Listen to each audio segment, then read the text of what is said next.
The new Dark Speed Adapt irons from Cobra feature 23% more face flex, which means more distance for you. We'll tell you everything about the Cobra Dark Speed Adapt irons in this episode of the Swing Report.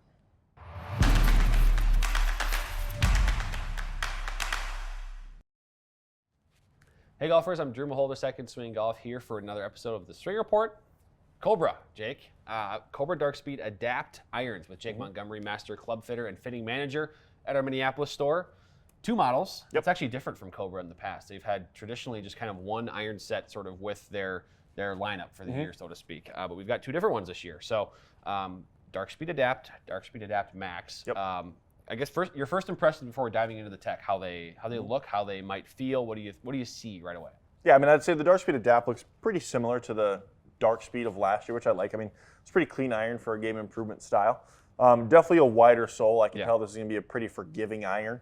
Lots of offset to it. So if you're a player that's just looking for something that's going to make it a lot easier for you to hit a shot further and straighter, these already look like a couple great options to go with. Yeah, so and one of the key techs here, the Speedshell face insert. So it actually kind of wraps around the kind of toe and into the sole area. You can kind of see it very lightly there. That insert is almost wrapped around. So the idea there is to make it more forgiving, increase that kind of size, that sweet spot.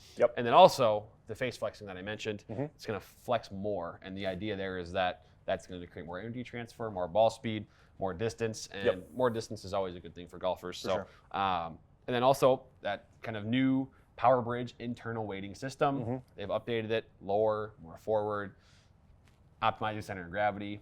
And also hollow body construction, which is another way that manufacturers out there, specifically Cobra now, are really just maximizing distance, kind of freeing up some space in there to, as we mentioned, the face flexing. It's kind of more possible with kind of a hollow body design there. So tons of tech. We also need to note lofts on these two and kind of the fitting aspects as well, 27 and 29 degrees. So they're gonna be powerful for sure. Yes, absolutely.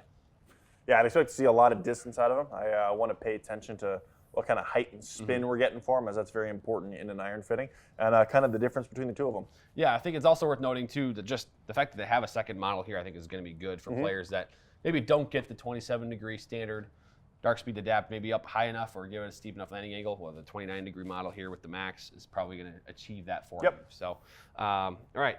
Let's try them. You ready to do some testing?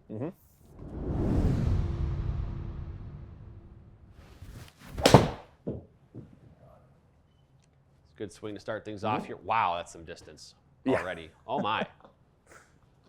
So 94 on the club speed, and you swing the club pretty fast. So this is, that's probably where you're going to be sticking with these swings here. Lots of ball speed, pretty efficient there. 216 yard 7-iron.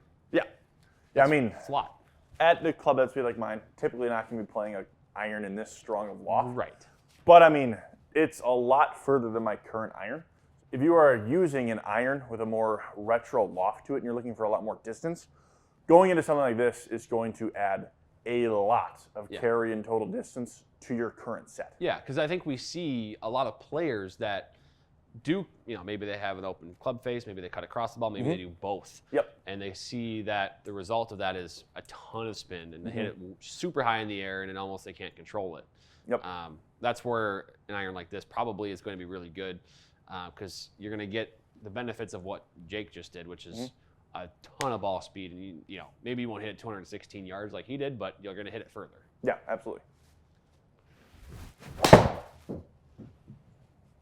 My goodness. That is the silkiest and smoothest 134 miles an hour ball speed I maybe have ever seen. That one I just caught real clean. Yeah, clearly. Because last one, okay, so a good smash factor for a 7-iron is probably high 1.3s. Yeah, 1.3 to 5 maybe to into the low 1.4s. 1.45 here is about as efficient as it gets. 4,300 spin is certainly better than the last shot. You also got that up to darn near 45-degree land angle and 98 feet. So, granted, that is so much far. I mean, that's a lot of yards. You carried it 204 yards with a 7-iron, Jake. It's a long iron. Yeah.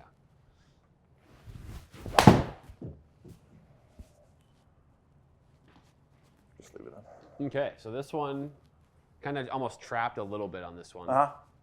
Yeah, face got a little closed, launch came down. Yeah. But, I mean, I didn't hit it the best, and the ball speed's still way up there. And it's still 205 yards. Now, I know measuring, and focusing on total distance probably isn't the exact right way to do things. I know as a fitter, you're trying to focus more on carry because there are obstacles out there that you're trying to meet and stuff. But anyway, I know we're going to hit one more swing here, but just seeing where we're at, this thing is fast. It is. This thing is fast. A little behind it. Kind of chunked it. Oh, my. That's still got out there a long ways. So I do want to hit one more shot, but I think this is worth noting for viewers. So I know you hit that a little fat. Look at the numbers, though, on the distance still. So you hit the 132 smash. You probably lost, compared to what you could get, 12 to 15 miles an hour ball speed. Sure. And now the total it's measuring is 214, but the carry is still 184, which is very similar to what you just did. So some forgiveness packed in here as well. Yes, absolutely. That was better. Yeah, that was smoked. Yeah. So, Dark Speed Adapt. First impressions, Jake, before diving into the numbers. How does it feel? How does it look? Fast. It feels very, very fast. When you catch it good, I mean, it feels very soft. Like it doesn't feel per se like a game improvement iron can, where it's a little clicky and harsh.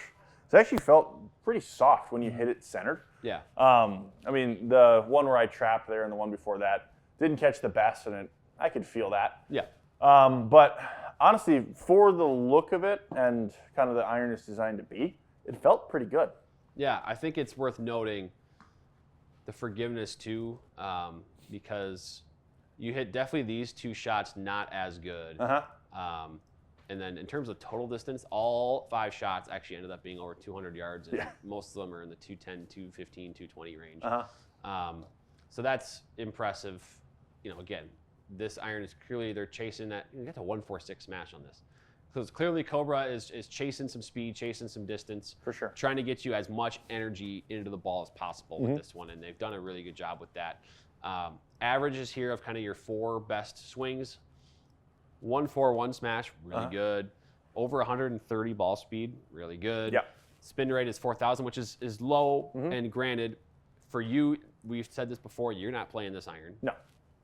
But there's a player out there that probably could play an iron that's a low spin one like this. 100%. That spins the ball too much, hits the ball too high, that it's going to benefit really a lot from this. And I would say one thing that surprised me is I typically struggle with land angle even in an iron with 32 degrees or 33 degrees of loft. There were still a couple in there that were right at about 45 degrees for the land angle. Yeah. And that's for a player that this club's not really designed for. So when I first heard the kind of loft on it, I was a little apprehensive, thinking, I don't know how high this is going to actually get. Yeah. But they put the center of gravity pretty low with that power bridge. I think that for the right player, we're still going to see plenty of height. Yeah, and so now we're going to get into the next model here, which is the Dark Speed Adapt Max. It has more loft. It's a little bit larger looking too. Yes. It's got pretty much all the same internal kind of tech that this one has. So I'm curious what kind of differences. Also worth noting too, this is we have stock shafts kind of built into these. We're not able to adjust the shaft. So this is also has one of the graphite models too. So we should see some differences there, getting the ball a little bit higher with the Adapt Max here. I definitely expect to see that. Oh boy. That's a lot higher launch. Yep. See, that's a very, very different golf shot than what we saw. Now, did it actually, out of curiosity, did it feel similar? Like, it probably would feel similar, right? It's pretty much the same materials and same build, and just a little bit larger. I mean, I caught that slightly toey. Interesting. Which might be why the ball speed dropped a hair. But again, I mean, it is a little weaker in loft.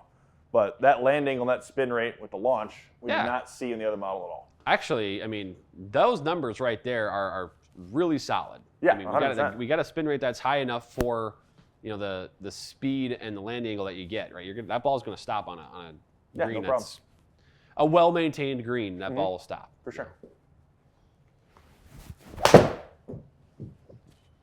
I'll be switching irons. That's two back-to-back swings that are really good. That spin rate is consistent. The carry yardage is consistent. I think your land angle is the exact same with both of them. Yeah. 48.1. This thing is impressing me so far. Might be a new set in Jake's bag. All right, I caught that a little heavy. The ball speed didn't even The ball change. speed's the same. Went further because I chunked it. Wow. The spin came down, but landing was still at 45. You actually hit that further. I did. You hit it fat and I you lost hit it further. like 2,000 RPMs of spin. So, I mean, we'll hit one more, but look at this. You notice right away. That's a fat golf shot. But the height is the exact same. Landing angle drops a little bit just because of the lower spin, but you still have plenty of stopping power. Yeah. And then obviously it goes further because of that spin being down. But it is incredible how that thing's... That's impressive. Yeah. So that's fine though. I mean, just the face a little open. Yep. So here's our dispersion, and here is the table. We'll break down some averages here. Obviously, very different golf clubs. Now, loft is contributing to that, for sure. But so is the construction, having a little bit larger head, little bit more mass lower and kind of behind it. I think that's the piece here, and that's how it becomes the Dark Speed Adapt Max, maximum forgiveness, maximum launch. So numbers-wise, I guess I'll let you run through and see what jumps out at you here. Yeah, I mean, immediately it's the launch. It's almost 4 degrees higher, with it only being 2 degrees weaker. That's where center of gravity really comes into play, because with some of these irons that are so strong lofted, the center of gravity has to be very low to maintain a higher launch angle and spin rate. That's how a lot of these companies achieve that. Land angle, 8 degrees higher. I only lost 10 yards of carry, despite gaining, I would probably say, 4 times the stopping power. I actually swung the Max even a little bit faster, but we saw that ball speed drop just because of that loft structure again. But I mean, the difference in stopping power between these two models is very stark. I think it kind of offers an option for either player. Either you don't have enough stopping power, you go to something like the Max, or you have too much and you go into standard Dark Speed Adapt. Yep, that's exactly what I was going to say there, because I'm going to expand the chart here for the Adapt Max shots. But basically, I wanted to bring up the kind of carry distances here, because besides the one that you knuckleballed essentially and it kind of dropped the spin, but if we were to take that out just for fun, we can see how consistent everything gets right there. So the deviation numbers get super tight. We have a 175 on the spin. Your carry and total distance number deviations go under half a yard. Yeah. And then the height as well on those 3 shots was 104, 103, and 111. And with that face open, kind of moving that just a little bit higher. But so really good. And I think it goes to show with this club, if you're looking for high launch, high spin, the Adapt Max delivers that. Yeah. And then the Dark Speed Adapt, they both it's weird because they have the same materials. They're built very similar, but they kind of achieve different things, which I think is great for the various different types of golfers out there. Yeah, for sure. So really good testing here, and cool to see the differences between them. Absolutely. All right, so Jake, testing complete, Dark Speed Adapt irons. You've got both models there that we hit. We talked a little bit about them, but you got a major takeaway or two from your testing, and then we'll kind of get into each model in particular. Absolutely. I mean, both are extremely forgiving. My miss hit compared to a well-struck shot, we didn't see a crazy difference, especially with the Max. Yeah. And then there's kind of 2 different ball flights for different players out there. If you're a player that is more over the top, struggles with a high spinny shot, especially playing in the wind can be a struggle, the standard Dark Speed Adapt is going to be a great iron for you. It's going to kind of give you back the ball speed that you're currently losing, bring the spin rate down, and get your trajectory more in control. And then if you're a player that's looking for more overall height, more carry, the Dark Speed Max is going to be a fantastic iron. So a really consistent performance out of it. It's a little weaker in loft, super low center of gravity, very high launch. Yeah, I think it's really cool what Cobra did here, and they because in the past, as we mentioned, they've only had the one iron with their full series lineup, right? So Dark Speed had 1 Dark Speed iron, Aerojet had 1 Aerojet iron. To add the Max in and to see the differences that it provides, I think makes it much more of a viable, it's going to be in more fittings this year. Yes. It just is by nature. One of the models will be, because it covers more golfers. And Absolutely. so, as you mentioned, the Dark Speed Adapt will be for the player just looking for more distance, looking for maybe a more controlled height and trajectory, maybe lowering it a little bit for a lot of players that have that problem. Yep. And vice versa, the Max, we saw really good stuff, getting that thing in the air, good stopping power. So Jake, Thank you for hitting the shots today and giving your insight. Dark Speed Adapt irons, both the standard and the max, available for a fitting a second swing. Get yourself dialed in, more distance or more height, whichever you might need. You're going to get them out of these irons. So Jake, thank you so much for joining us today. No problem.